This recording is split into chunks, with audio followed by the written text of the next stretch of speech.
Hey, what's up, everybody? The power of community during tough times.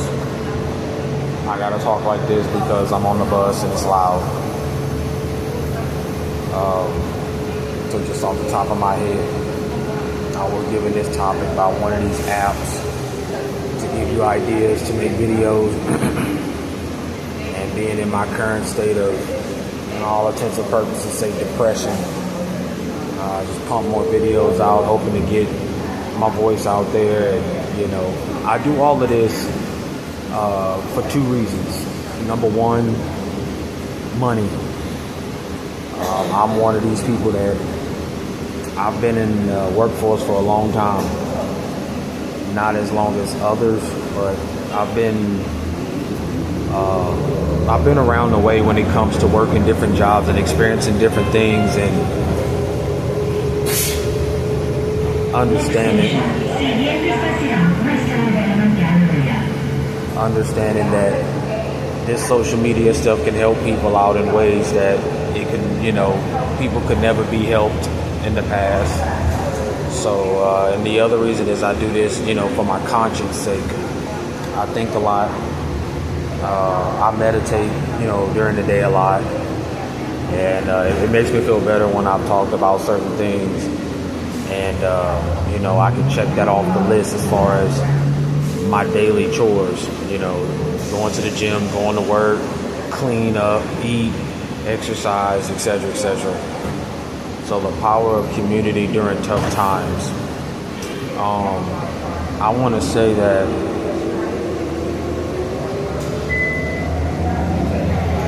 the greatest example that I've seen in my time is the Hispanic community and the Mexican Hispanic community, the I guess you can call them Puerto Rican community. Next station, siguiente estación, West Highland Galleria. I live in Houston, the southwest side, so I see a lot of I never knew. West Highland Galleria station. If transferring to the 82 decimal route, please exit here and use the pedestrian crosswalk to reach your stop. Estación Westheimer Galleria. Si se prefiere la ruta 82 Westheimer, salga aquí y utilice el cruce peatonal para llegar a su parada. I never knew or seen fluent Spanish-speaking black people until I moved to Houston, when I met the first brother, named Mario. This was a 6'1", 255-pound black guy from, I think he was from Dominican Republic. I think he's from Dominican Republic. And didn't know any English. And I just found that to be, to watch a black man try to holler at his full-on Hispanic women is just pretty insane. But their level of community, Hispanics, Puerto Ricans, everybody damn near other than blacks, is very admirable. It is. When I see how they stick together and they help each other out, it is something that is very encouraging to see that during these times, modern times, Hispanics and those other races, they still have the old tradition of helping the elderly. I'll be right back, guys. I gotta get on the bus.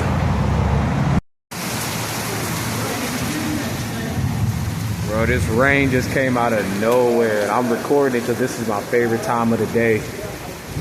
And I'm not used to seeing rain at this time of day. 7:30 in Houston, it normally don't rain. This shit's weird. This looks like weather manipulation. Like, it just came out of nowhere. It wasn't even cloudy. Yeah. But that's crazy. It's just that hot, flame, orange, gold look outside. That big old cloud right there.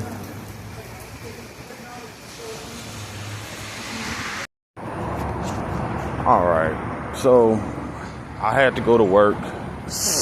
And then once I got to work, it was pretty busy.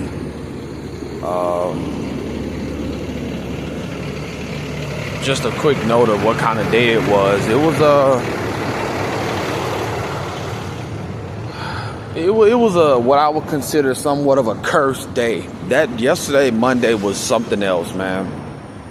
It started off with, of course, being hot, nasty, having to get up, go to work, get ready. When I got to work, damn, somebody smells good. Probably those ladies. When I got up and I actually got to work, come to find out my goddamn generator AC adapter just stopped working. There's a reason I'm guessing this guy gave it to me. He probably did not know that you gotta damn near shatter the fucking battery, you know, like an AC adapter charger for a laptop or something. It'll have, that little pack with the cords coming out of each end. When he first gave it to me, I just tapped it and the green light came on and it started charging. But then next thing I know, I'm plugging it in and it's not, the green light's not coming on, or it'll come on and then kind of fade off a little bit. So that shit caused me to go off into a spiral in depression, because I started thinking like, okay, now I got a generator that doesn't even fucking work. You know, now I gotta tote this shit back home knowing it doesn't work. Now I gotta keep it at home knowing it doesn't work. Now I'm worried that it's home and it doesn't work and someone can take it and all of that. I was upset. And I just started thinking to myself, of course, like I said, when things happen to me, it's normally shit that's just unexplainable. Stuff that I can't control. Okay? That's normally how a person like me gets befuddled and distracted and upset and aggravated by shit that I cannot control. Almost as if to say there's something out there that has to test me, just because they know that it's like, bro, we know you get this life thing, but we just have to bother you. Sorry. You exist. So as long as you exist, we got to bother you. So that's what happened. And it just started making me cry. And I lost all control. And I actually reached out to my older brother and called him. And just couldn't even talk, man. My eyes looked like I was like blackout drunk or something. I just looked horrible. But I got through it. I had a moment where I thought about my stepmom and my dad. At that moment, they were looking at me and they pat me on the back and rubbing my back, saying it's okay, you all right, But again, my parents are very simple-minded. I often bring up my other family, which is, well, not my other family, but they're my family on my stepmom's side. That if I had my Uncle Pat and my Aunt Pam as my parents, there's no doubt I would have called them and asked them for help for something. These are the same people that whenever my parents really didn't pay attention to me, at this point they just kind of wrote me off. But my uncle and my Aunt Pam used to always say, like, bro, let me help you. You know what I'm saying? Like, your dad and shit, they don't want to help you. We'll help you. What kind of car? I mean, what kind of, how much money do you have? We'll help you buy a car or something like that. So I was always like, dude, what the fuck is wrong? And again, I told you, my Uncle Pat, he quit going to church because he got bit by a spider.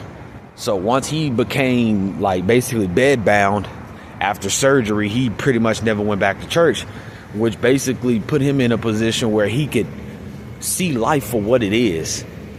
And then not to mention, their son ended up committing suicide, hung himself in the barn.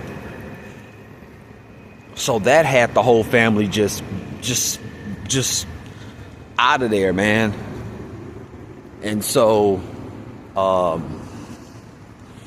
just, like I said, man, I thought about my parents and the fact that I was like, at times I feel like at times, like, I'm not going anywhere in life. I'm working for free.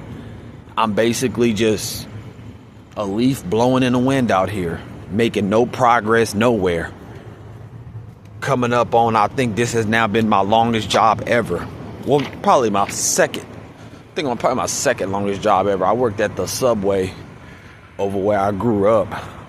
all the way up until they fired me, up until they closed the building down and made it a smoke shop. I was already in Huntsville. I mean, I was already in Sugar Land, and COVID was about to hit. And the guy would tell me, like, hey, man, come turn in your uniform. And I was like, bro, I don't even live out there no more. You know, and everybody was like, man, you gonna come get your check? You gonna come get your last check? I was like, I don't give a fuck about that little last $80. You can have it. So that was the end of that job. But every day at that job, just like this one now, I'm like, dude, at some point, man, I'm gonna lose this job. I could feel it. I can feel it. And it's not something that I just said it. I can't explain it. I can't put my finger on it and say, oh, that's the problem right there. No. That place literally just, it sucks all the life force out of me. It really does. It puts me in a mindset of just thinking wicked shit, evil and dark shit. Like, y'all should see really how I just be sitting there, and I mean, I'm not forcing myself to have that look on my face or nothing. It's just like, here we go again with this shit, bro. Here we go again, only to be broke. I mean, again, I would feel some sense of motivation if I didn't, know that I'm gonna be broke in the next couple days and this and that. And so let me clarify when people say, well, man, this nigga donate high, you broke all the time. The money that I spend on medication, same thing I'm in here to get now. I have destroyed my digestive system from taking too much medication over the counter. Not anything pharmaceutical, can't afford it. But taking migraine relief, ibuprofen, and all this different shit throughout the years for these headaches, it has completely just wrecked my digestive system. So all the money that I've always spent, I can always like kind of do the math in my head of like, okay, instead of walking out of here just getting a lemonade, now I got to walk out of here spending from $3 to now we gotta spend $15, and that shit every time. And my brother and all them, man, it's them pills, it's this, it's that, bro. It's the simple fact that I have taken way too much medicine for what, damn it, 10 years now? What's that then, bro? For 10 years now? 10 years I've been taking these pills like this, and I have to because I remember life without it. I'm bedbound. I'm sticking toothbrushes down my throat to throw up. Like, I was a complete wreck. Couldn't do nothing. Oh, man. Of course. I had a feeling. I had a fucking feeling. Yeah. I had a feeling. So they're out. They don't have any more. They're out. They're completely out. Let me turn my brightness up. See? So that's the first thing of the day that I got to make an adjustment. They're all out. $10. Or you can pay that. You see what I'm talking about? It's always something, bro. It's always something. Always.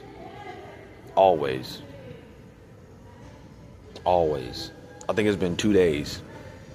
I had to go to the other Walmart.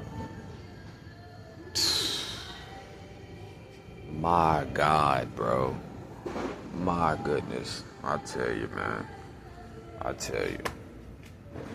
can get through a whole fucking 14 pills in one day. That ain't nothing.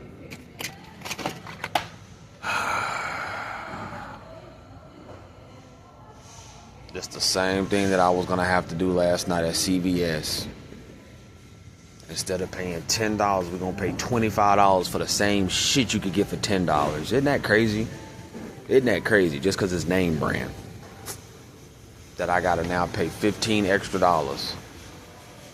This is what I mean, bro. This is what I be talking about. Can't get a car, can't save up, can't do nothing when I got to live like this. all this the recommendations and all that shit, man. It ain't none of that shit.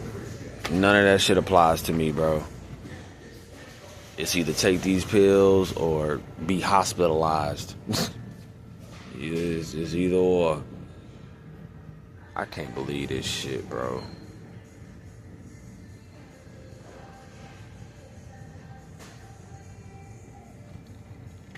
I cannot believe this shit. Crazy, my nigga. And I hope they don't copyright for this fucking stupid ass music in the background. This shit pisses me the fuck off. Y'all, I think I'm finna have to go. Man, I'm not trying to do that, bro. It is 7 o'clock in the morning. I'm not trying to be getting on no damn bus. Doing all this extra cocksucking shit, bro.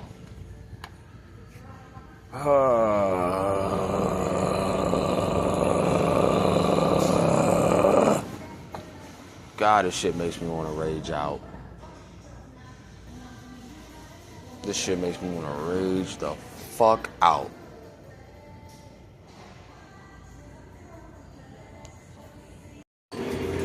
Alright, let me go ahead and finish this shit up. Because like I said, I don't like making videos when I'm ticked the fuck off like this. I don't. Because all I'm going to be doing is cussing. And I don't want to subject people to hear that shit. But that's a prime example of what I'm talking about. I'm glad I had the camera rolling so y'all can see, like, every day, man. This is every day. Instead of spending $3-4, we're spending $15-20. It's like, motherfucker. All the stealing, all the trying to avoid paying this and that. It doesn't work. It doesn't work at all. It doesn't work. And see, this put me in a real nasty, disgusting type of attitude where somebody will walk past, hey Charles, fuck you, I don't care, get away from me. Shit, just the other day I damn near clocked one of the damn bus drivers upside the head because I'm sitting there like about to get on the bus, and like, this lady is fucking retarded. Like, she was the same one that was like, are you gonna ask me if you need a ride? I'm like, lady, half of you fucking drivers don't even acknowledge when someone's talking to y'all. Y'all just sit there and stare at us. So you can ask. I was like, man, why the fuck would I ask when half of you niggas don't even say shit? Dumb bitch. I'm not about to sit here and negotiate a bus ride with you, you stupid motherfucker. And so I'm getting ready to get on the goddamn bus, and she took off or whatever, and because I was fidgeting with my backpack, man, trying to get my shit all organized and stuff. Not even organized, but I had a lot of shit in the bag that I had to try to zip the bag up. And I'm trying to zip the damn bag up because I got to pick up the bag to get on the bus. And the handle on the backpack breaks. You know, like, okay, there's a new problem. Gotta deal with a broken fucking rolly backpack now. What's new? That's no surprise. It's always something. And so, man, I need some fucking water, dude. I'm gonna just take some of theirs. I'm not even about to do this. But I don't even know what the fuck I was talking about, bro. This whole thing was supposed to be about fucking community. But this is why I try to just go with my instincts on when it's time to make a video. Because I be so goddamn disgusted with this shit that I don't even want to. That's why I said I gotta. It's either like have a whole bunch of videos in my phone that I'll have to put together that'll equal an hour or so of me talking. Because I'm never in a state of mind where I could just comfortably make a fucking video. Never. I thought to myself the other day, bro, nothing in my life gives me happiness. Nothing. Well, what about money? No. Gym? No. Girls? No. Cell phone? No. Sleep? No. Oh, playing video games? No. Eating? That's about the closest I could get, but I'm always thinking about, okay, how much this gonna cost? How much that gonna cost? You know, when the next time I'm gonna get up and, you know, have some fucking bug in my ass and want to end up eating $10 worth of food, and, you know, whatever.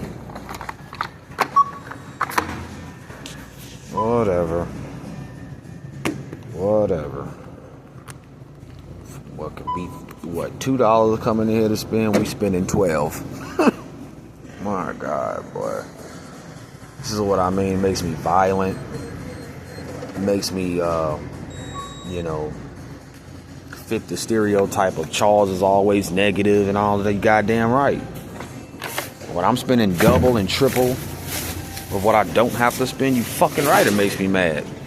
You goddamn right that shit ticks me off and make me negative and not want to go anywhere or do anything or talk to nobody or none of that shit.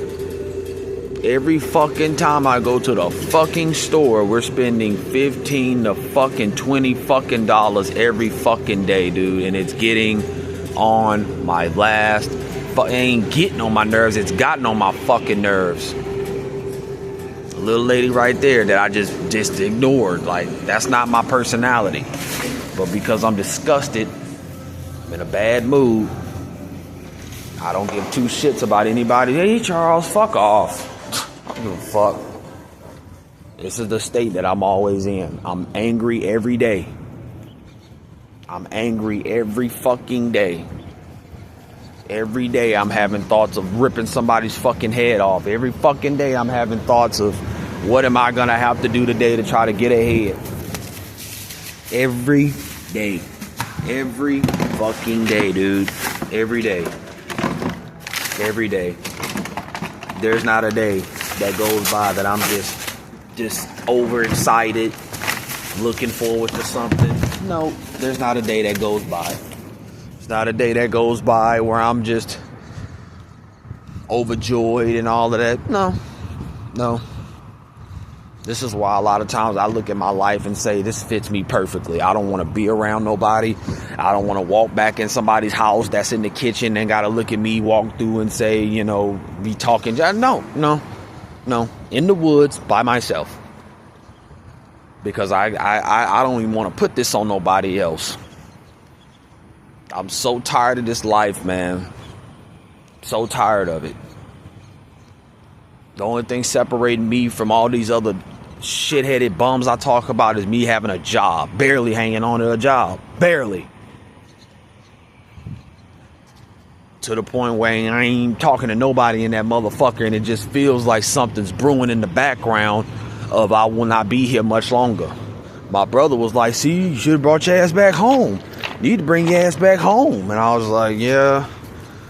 But again, I'm not you, Xavier.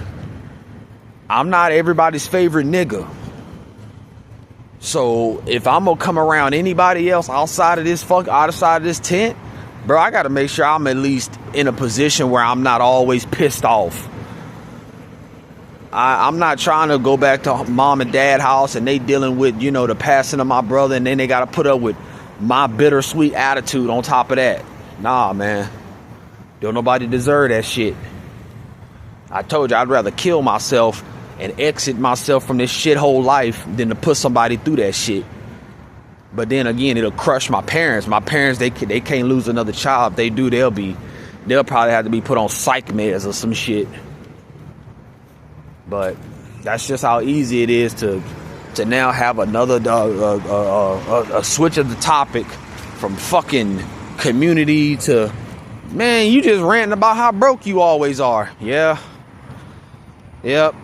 That's the challenge of me of being a content creator. Do you want to press play and start bitching, or do you want to press play and try to help people get through the day or give some insight to how they can have a better day and all of that,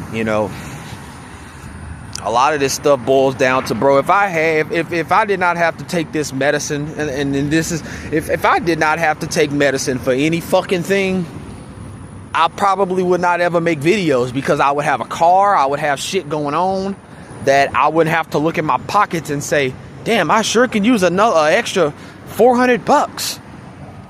All of this started because I knew I could not keep a job. You hear me? All of these videos and all of this shit, all this cocksucking shit started to get done because I couldn't keep a fucking job. Okay? Couldn't keep a fucking job. Everywhere I go, my attitude dictates to people that I should be fucked with, so they just start bothering me. And I'm telling you right now, I was not raised to say nothing is my fault. people picking on me. I wasn't raised like that. If you know you fucking up, you fucking up. And then I told y'all, my health has jeopardized over 70% of my jobs. Over 70% of my jobs. I've never had a job where I can get to and from the job on my own fucking time. I never had a job where I could go and eat lunch when it's time to fucking eat lunch. I normally don't have any fucking money. I told y'all, every job I've started, I'm always starting a job broke. Broke. So when it's time to go to lunch break and all that, don't even have money to eat. Let alone have a ride to get home. Every job I've ever had has been sabotaged. Going back to when I used to smoke weed. How did I start smoking weed? How did I get this whole thing going? Me being a kid. I wasn't 17 years old, being a defiant child, saying I'm going to just get high knowing my parents don't like me doing that. No, man, I just thought it was something to do. Something extra to do. I saw no harm in doing that. And so I don't, to this day, I'm not like, well, CJ, you the one that started, bro. I don't even consider that something I did to myself. That was one of them just things that just happened in life. It just happened like, okay, I've smoked weed before. Okay, well, now I smoke weed every day.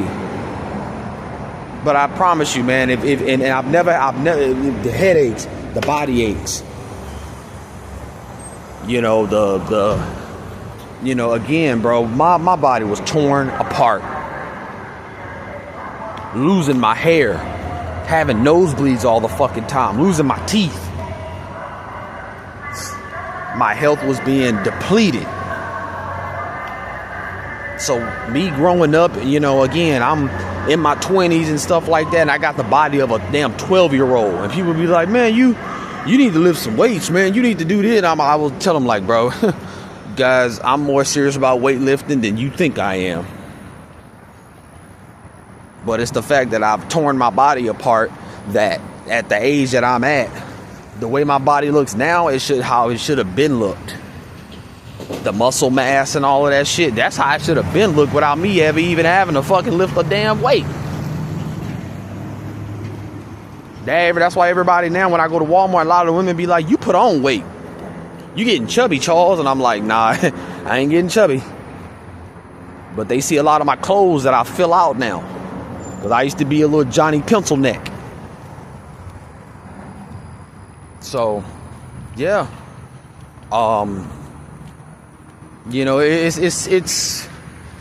It's my situation is very unique. It is. And that's what makes for, the intensity behind when I'm saying what I'm saying, is because I know in an alternate universe, bro, I would have been out of this situation. Spending $30, $40 fucking dollars every time you go to the store is unacceptable. I don't buy expensive exotic weed. I don't buy bongs and pipes.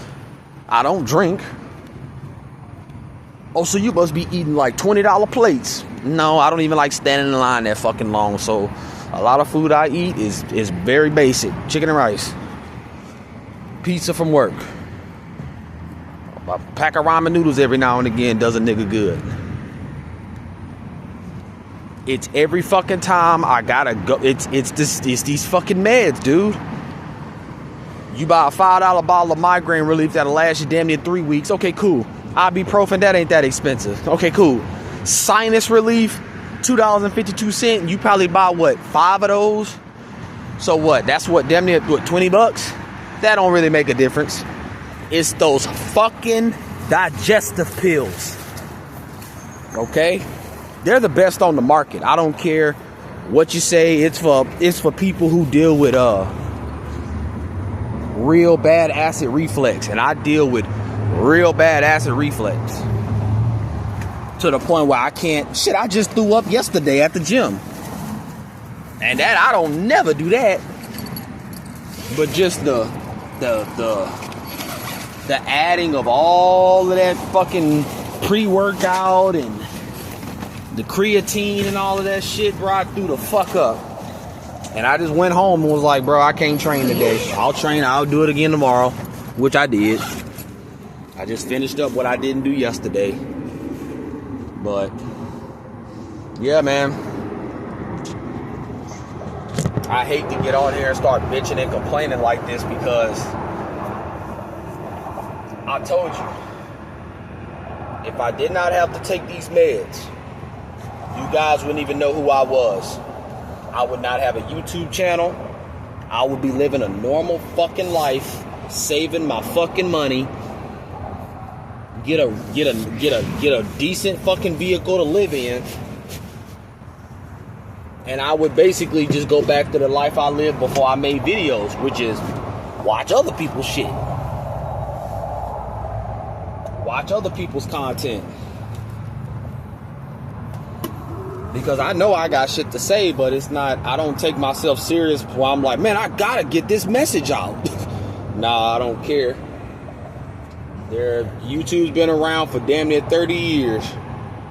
I don't think that I got anything to bring to this platform that ain't on this motherfucker already. So, I always want to let y'all know, man, forgive me. Forgive me. Thank you for putting up with me. I know I can be a tough listen on the ears, man, with my profanity. I'm not somebody who plays the victim card either. You know, I'm determined to get out of this situation the same way I got in it. By my damn self. Which, for all intents and purposes, I can say this was not my fault. This was a result of the last person I lived with was like, hey, you're going to have to find somewhere else to stay. And I really do believe that they did that because they didn't think that I was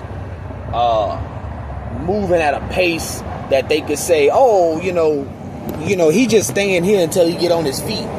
You know, it was one of those things like, yeah, well, you know, we keep asking him, you know, how much money he got saved. Man, I told y'all, the last people I stayed with, these stupid motherfuckers had the nerve to be like, hey, you know, we found you a car about $3,000. And I was like, I thought they were like gonna tell me, hey, you know, we'll give you a car or something like that if you can pay us back, or, you know, whatever the case may be. But we trying to help put you on the road.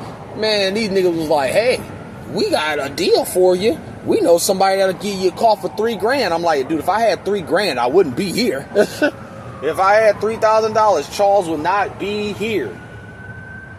When she said that, and like, I still to this day don't know why why she called me and told me, hey, you know, tell Charles he gonna have to find somewhere else to stay. I don't know the reason to this day. I think I know the reason, but, you know, just kind of answering the question my damn self, I think that they were just, they would have like, he's not trying, he's not moving fast enough, he's, you know, he need a ride to the store every day, all that, you know, all of that little petty stuff, it equaled up to, you know, we, you know, and this has happened twice, where even Terrell's sister was like, hey, you can come stay with us, and you can sleep in the living room, and I can help you get you on your feet and all of that. When I got there, and you start seeing from day to day, and a lot of it has to do with, and I can be honest to say, bro, if I was more likable, these people would not bother me at all. They wouldn't. I always like to play a game with myself at work when I'm at work, and I be telling myself, like, CJ, like, just like yesterday, I get into work, Janet comes into work so she can move stuff around, a couple of shelves and shit. And it gets to a point where, like, I'm the type of employee, I'm not the type of nigga that's gonna find something to do. You're not gonna make the job harder. You're not gonna make the day more stressful. And it don't have to be. I'm not gonna allow you to do that. You know? I'm gonna work when there's work to do. And whoever don't like how that sound, you can kiss my fucking ass. I'm somebody who at times has to tell myself, okay, CJ, slow down, pace yourself. You just got into work. Or I'm somebody that say I'm not doing a goddamn thing because I know the day is going to get hectic later on. So I'm finna just chill right now. Well, When you doing that, see, and again, this right here is the greatest example of what your boy be talking. What your boy, I hate that shit. What I be talking about when I tell y'all, it's all about who we like. Shout out to Kwame Brown for bringing that phrase to the internet. It's all about who we like. It is. If I was to sit up there and joke around and hey Janet, hey if I was to do all that with Janet wouldn't bother me. Janet would know, okay, Charles gonna post up and chill, and when some shit pop up on the screen, Charles gonna take care of it. Janet wouldn't bother me. But because I'm standing up, and I told y'all, this was the same shit. Clean my nose ring. This was the same shit that I used to tell y'all about Africa. If Africa like you, she might let you just kind of chill out for a second, you know? Just kind of be a normal person. So for somebody like me, oh boy, because I'm over there standing by myself, just standing there, it gives an impression of like, it's easy to fuck with the person that's standing all by themselves. Can you imagine that scenario? It's easy to pick on the person that's standing all by themselves than to pick on somebody in a group. Does that make sense?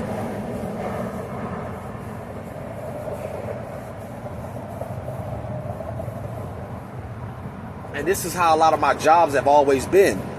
Because I'm not everybody's favorite Negro, it's easy to say, Charles, find something to do. Charles, why you not working? Now, because of the type of employee I am, I normally don't get bothered a lot. Because people know I'm gonna work. Okay?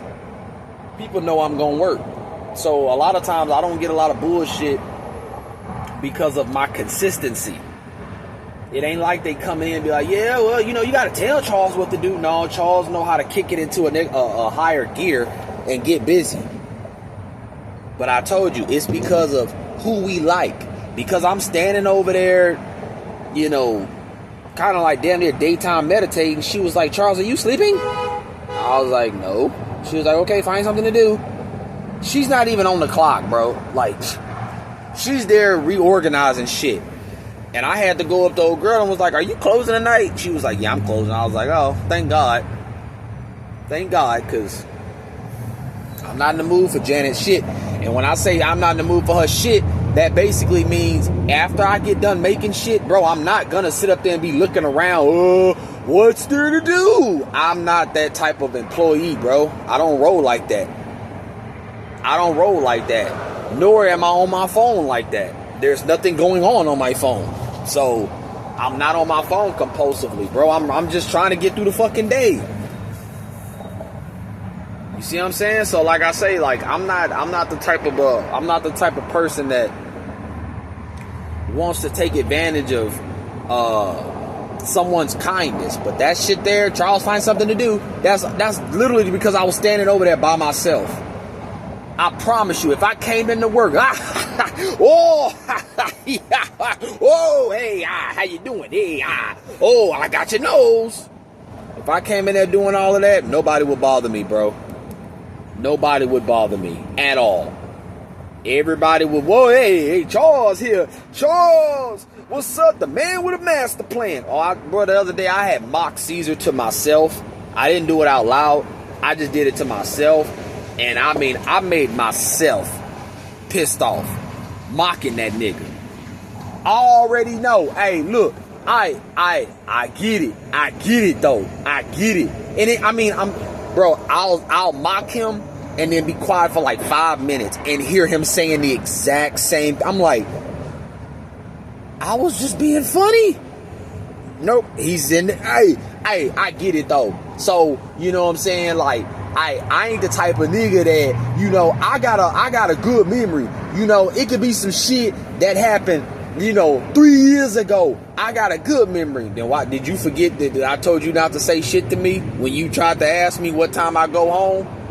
You tried to break the ice asking that question of, Charles, what time you leave? Knowing you can go look on the schedule right there on the door.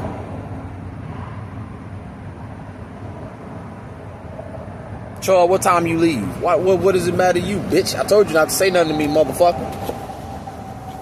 I told you not to say a goddamn thing to me. So now what he's doing, he's staying late because he's coming up with this.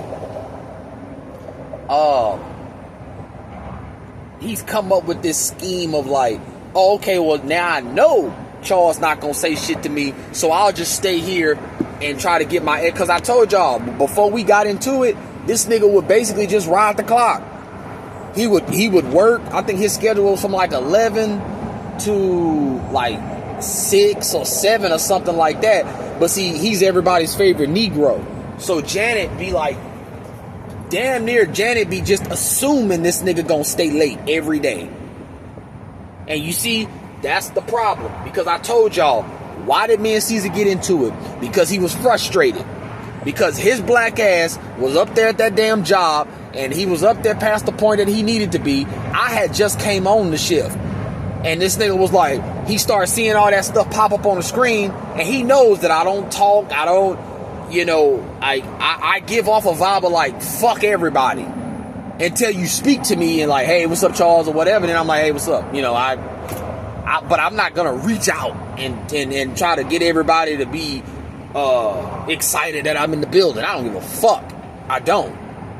And so he looking at the screen like he's already trying to play this game in his mind of like, I ain't gonna say nothing to Charles. Cause bro, I told y'all, I think I got probably 1 or 2 videos where I'm walking in the door and he like, Charles, my man.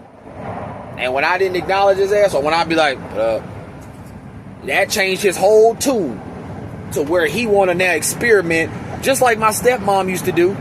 These people try to experiment on, okay, well, let me try to get him to react based off of, hey, CJ, I said hello and you didn't speak. Hello. When you do shit like that, I'll just cuss you out. That is immature and disgusting at its finest. I said, excuse me. You think I'm gonna honor that? You spoiled brat. So, yeah, that nigga, he got mad because he saw all of that shit popping up on the screen. I told y'all, if I was everybody's favorite Negro, I could get away with so much shit, right? But because I leave a bad taste in people's mouth, because my yes mean yeah, my no mean no, because I bring a presence of like your dad coming home, he was already like, oh man, I ain't trying to fuck with Charles. I ain't trying, man, come on, bro. So that's what he did. He was like, man, come on, man, so I can get ready to go. I was like, bro, what the fuck you talking about? Come on, nigga. I've been working. What are you talking about? Come on. You the one over here moving around, going all over the place, trying to avoid the shit on the screen.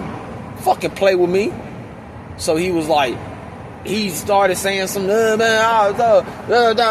then of course the punchline was, I'll slap the shit out of you. And I was like, what did you say? What you gonna do? I'll slap the shit out of you. I said, you slap me, you gonna die. You touch me, you gonna die in this goddamn restaurant. And then he put the pizza down on the oven and was like, what? Bro, at that point, I've already showed y'all and told y'all, I would have maimed the fuck out of you, dog. I would have took pleasure at breaking your kneecaps, knowing you'll never walk again. And then the sick part about it is like, I'll feel bad later on. I won't feel bad right then and there. I'll feel bad later on. I'll feel bad watching you roll up in a wheelchair. You can't even drive your brand new car. You see what I'm saying? So that's all I really, that's all I need to say, man.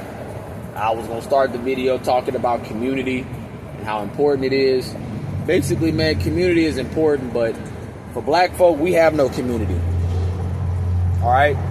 I live around Hispanics. I live in the southwest side of Houston. Everywhere I've ever gone where there's Hispanics, they have shown a level of community that is non-existent in the black community.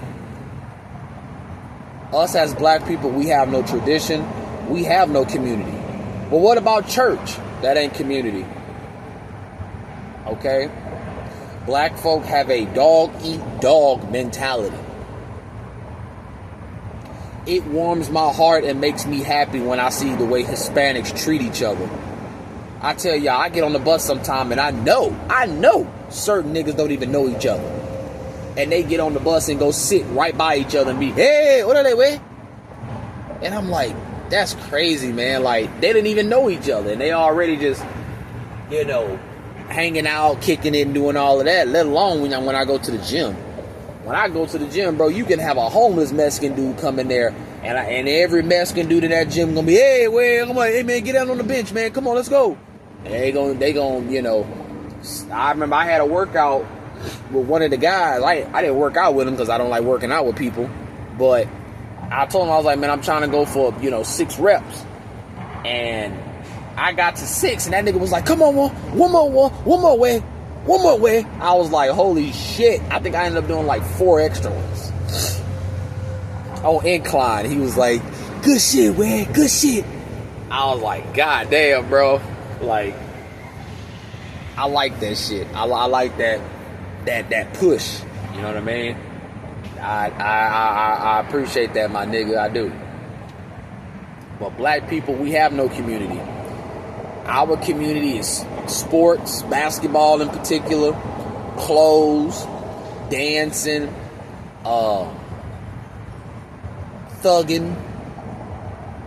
Thugging is one of our community attributes. Thugging, meaning wearing your pants low, being dumb. That being dumb. How dumb can you be? The dumber you are, the cooler you are. The less responsive you are, the more drug induced you are, that's you are cool. You're a cool guy. You're cool.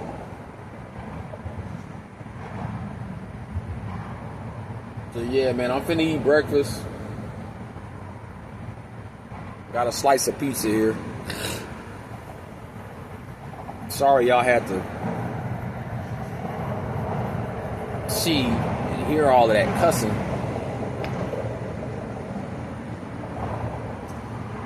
That's the real deal, man.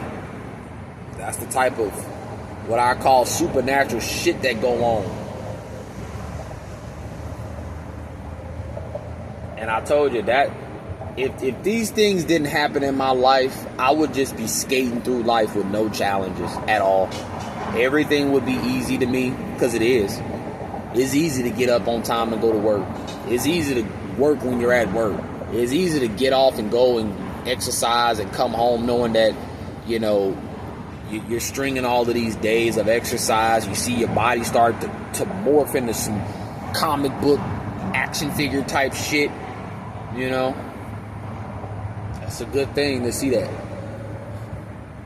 So, y'all have a good one, man. I'm out.